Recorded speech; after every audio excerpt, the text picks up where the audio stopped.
Hi, my name is Dr. Peggy Parker. I'm a biological medicine doc and a naturopath.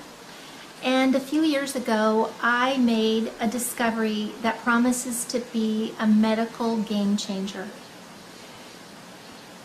I discovered that ionized water has some unique antioxidant properties that are absolutely foundational for regaining or maintaining health. And in order to prove that theory into scientific certainty, I need to do a clinical trial study. And doing this study has been an absolutely overwhelming passion of mine for the last few years. And now all the pieces are in play, and it's time for me to begin. The first time I heard about ionized water was actually during my biological medicine training. And I tried this water ionizer that was recommended and I didn't really like it. Then I got really sick. Actually, my gallbladder became gangrenous before doctors figured out what was wrong with me. And so when they tried to remove it, they left a lot of gangrene in my body. And so I was really literally rotting from the inside out. I was really sick, couldn't seem to get much better. I tried everything that my naturopathic and biological medicine taught me that had worked to help my patients, but it wasn't really doing much for me. And a friend of mine told me about ionized water, and because I had a negative experience with it in the past, I just ignored her. And she kept talking to me about it, and I kept being sick. So one day I found out that there was a man coming from Japan to do a lecture. So I decided to go to the lecture, and during this 3-hour lecture, it took a long time because we had to do translation. During the 3-hour lecture, I drank 4 16-ounce glasses of this ionized water, and every symptom that I had disappeared, and it stayed gone for 2 full days. So I knew there was something important, I just couldn't figure out what it was. So I went home and I started thinking about it, and then I was like, oh, I think I might understand what's happening. So I went and bought an ionizer, arranged for 10 of my patients or friends who were all 60 years old or more to be part of an informal study. And they agreed to drink a certain amount of water every day and come back in after 1 week and 2 weeks and after a month to be tested.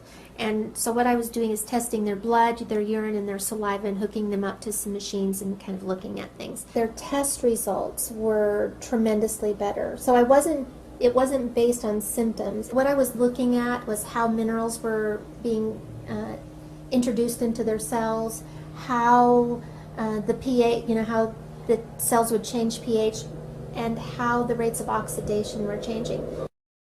And oxidation happens when free radicals bombard your cells. And you have about 100 trillion cells in your body, and every day each one of those cells are assaulted with 10,000 by 10,000 free radicals. That damage is called oxidation. Free radicals are really just atoms or molecules that have lost an electron. And that happens from exposure to radiation or UV lights, or so things like fluorescent light bulbs and computers and cell phones and cars and manufacturing plants and fertilizers and pesticides, and even the water that we drink and the air that we breathe that are kind of polluted, those actually contain free radicals. All of those 100 trillion cells have a few things in common, and one of them is that they're made they all have a membrane, and that membrane's made of something called a phospholipid bilayer. That's just a fancy term for fat. And fat is one of the things that's the most easily oxidized substances in your body.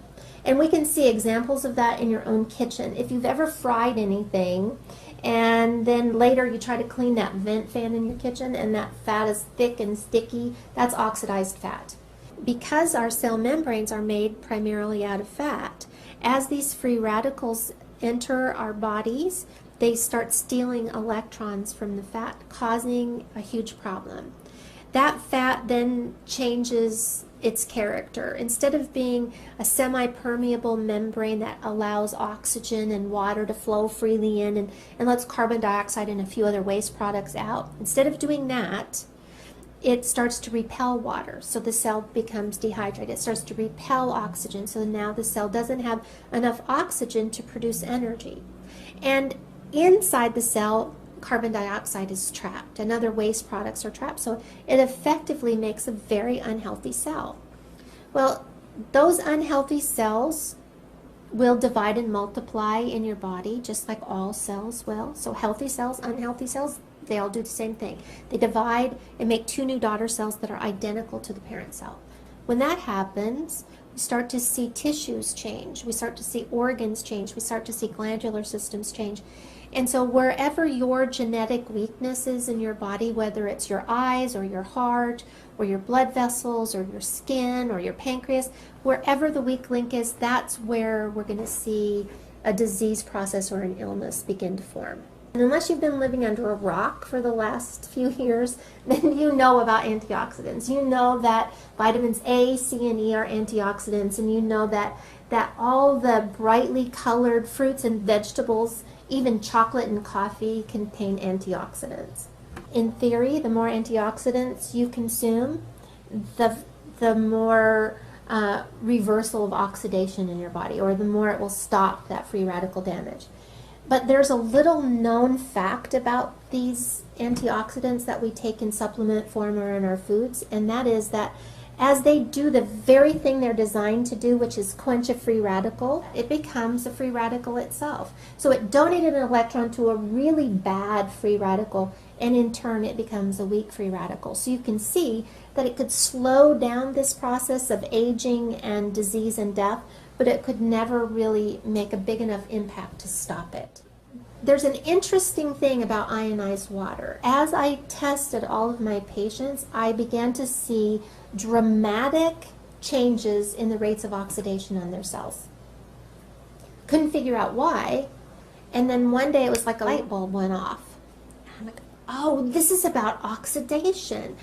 What's happening is that as this oxidation disappears on their cells, everything else changes.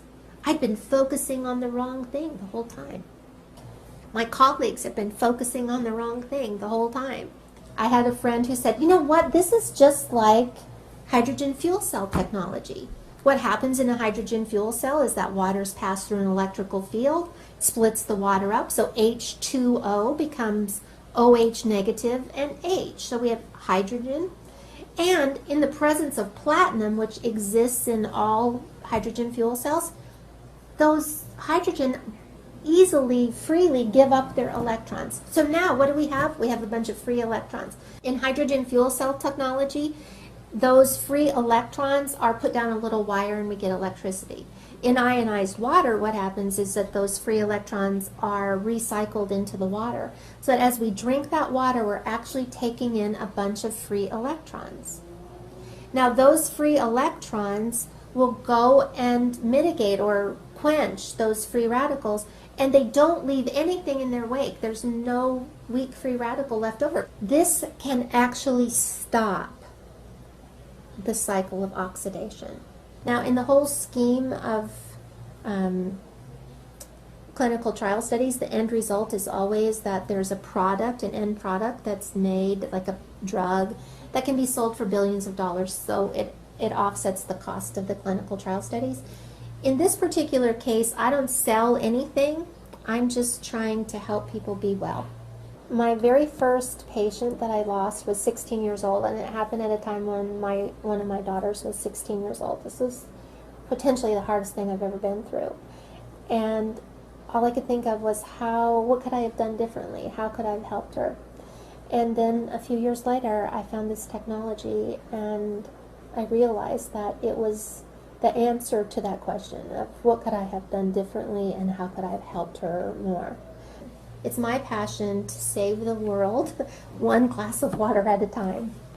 I know it sounds like a lofty goal, but I want to end as much disease and suffering in the world as I can, as fast as I can. I really believe this clinical trial study can be a medical game changer, but these things never happen as a result of just one person's effort. It takes so many people to accomplish a project like this. And with your support, I believe that we can move forward. I need you to help me spread the word. You can do it by emailing this video to everyone you know. Put it on your Facebook page. Pin it to your Pinterest board. Tweet about it and ask all of your friends to do the same. because I believe that together we can pioneer a change in the health of people all around the world, one glass of water at a time. Thanks so much.